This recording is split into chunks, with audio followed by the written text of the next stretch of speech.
When a player takes such a huge leap, there's always questions and conversations to be had. Keyonte George is having the type of season where he's answering a lot of those questions every single time he steps on the court. This season doesn't feel like we're watching shots randomly going in. It doesn't feel like inflated numbers because of opportunity. It feels like we're watching a player who understands the league better and has shown tremendous superstar capabilities. You can see it in how he controls the offense this year. He's super patient under pressure and gets to his spots with ease. And you could even see it in how defenses are already reacting to him, sending help earlier, switching quicker, and teams are actively trying to force the ball out of his hands. That doesn't happen unless teams read the scouting report and respect what you could do on a nightly basis. That's why Keyonte George has put himself into two very real conversations this year: the NBA's Most Improved Player Award and an even bigger conversation: what kind of player can he actually become for the Utah Jazz in the long term? The numbers tell one story, but the film tells a better one. This year you're seeing him manipulate defenders, slow possessions down, and make plays he wants to make, not what the defense gives him.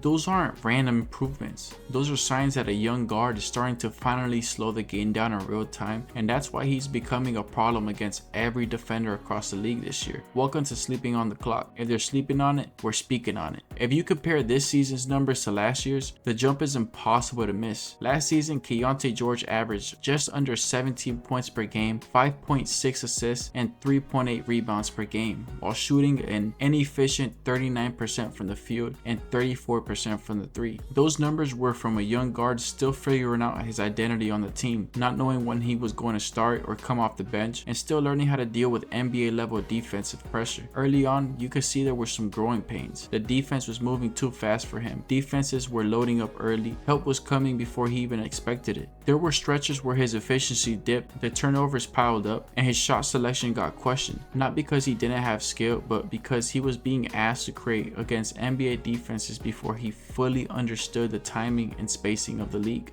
Those struggles weren't a red flag as many people thought. They were part of a learning curve of a young guard being trusted with real responsibility early. This offseason, he put in the work, fixed the cracks in his game, and has become a legitimate building block for the franchise. He's now averaging career highs all across the board, with 23.6 points, just under 7 assists, and 4.3 rebounds per game, while shooting 45% from the field, 37% from three, and over 90% from the free throw line. That's not just an increase in production. Those are efficient numbers that'll easily land to an all-star spot in the East. Keyonte's improvement has been huge. You're talking about career high numbers all across the board, major efficiency jumps, and he's even leading the Utah Jazz in usage rate this year with 29.7%. And the most important part is the Utah Jazz officially handed him the offense. He's the primary ball handler, the main pick and roll initiator. The player defenses are loading up on every single night. And you know what stands out the most this year? There are no growing pains in this season. No long slump, no efficiency crash, no hesitation.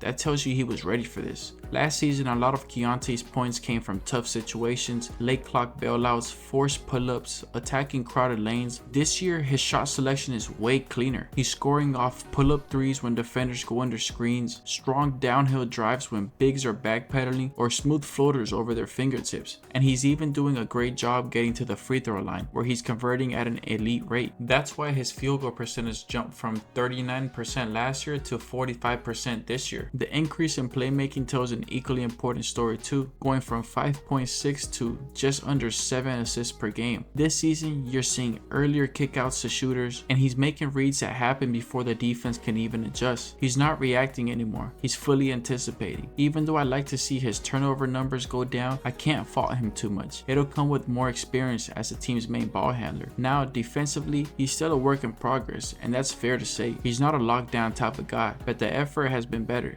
The awareness has improved, and he's competing through screens more consistently. For a young guard carrying this much offensive load, that's acceptable, and usually the defensive growth comes next. Keyonte has shown great lead guard development this year, and it'll be exciting to see how he keeps improving as the team gets better. Keyonte George has been hooping this whole season, and the numbers only tell part of the story. I'm gonna break down what stands out the most about his complete offensive package. He's not relying on just one thing to score anymore. You can see him punish defenders in multiple ways. If you go under the screen, he's pulling up from three with confidence. If you fight over, he's getting downhill and putting pressure on the rim. If the paint gets crowded, he's super comfortable stopping on a dime for floaters or short middies. And if help comes early, he's making the right read instead of forcing it. That's what separates a scorer from a real offensive engine. He's not just guessing out there anymore, he's reading and imposing himself on the defense. And this season hasn't just been steady, it's had real statement games. Already in just 37 games this season, Keyonte George has scored 30 or more points 9 times this year. Do you know how many times he scored 30 or more points last year in 67 games? Only 3 times the whole season. This year he's taken over stretches in the second half, closed games with the ball in his hands. You've seen games where the Jazz needed offense late, and instead of panicking, the ball found Keyonte, and guess what? He delivered. Big put up threes, strong drives through contact, calm reads when the defense collapses. That's not something young guards are capable of doing consistently, but Keyonte has done it consistently night after night. A lot of guys can score, a lot of guys can just put up numbers, but Keyonte's scoring has actually translated to winning stretches for the Utah Jazz. When he's cooking, the offense has rhythm, teammates get better looks, and the pace stays controlled. Even when the Jazz aren't at full strength, he's been able to keep them competitive just by organizing the offense. That's value beyond the box score that you see teams all around the league scrambling to find. This is why long-term conversations matter. What Keyonte George is doing right now scales and improves over time. His shot creation, that translates. His playmaking under pressure also translates. And the way that he's been able to be comfortable with defensive attention, that also translates in the future. As the roster improves and spacing gets better, these same skills are only going to look more dangerous. That's why this season feels like a foundation, not a peak. Every year, the NBA's Most Improved Player award usually goes one of 2 ways. Either a player gets more minutes and their numbers jump, or a player gets a bigger role and people call it an improvement. But what Keyonte George has done this season is completely different from the past. This isn't just an opportunity, this is a growth meeting responsibility. He isn't just scoring more, he became more efficient. He isn't just touching the ball more, he's made better decisions with it. His impact actually changed games this year. When you look around the league, there are other solid Most Improved Player candidates, guys who've taken the leap forward,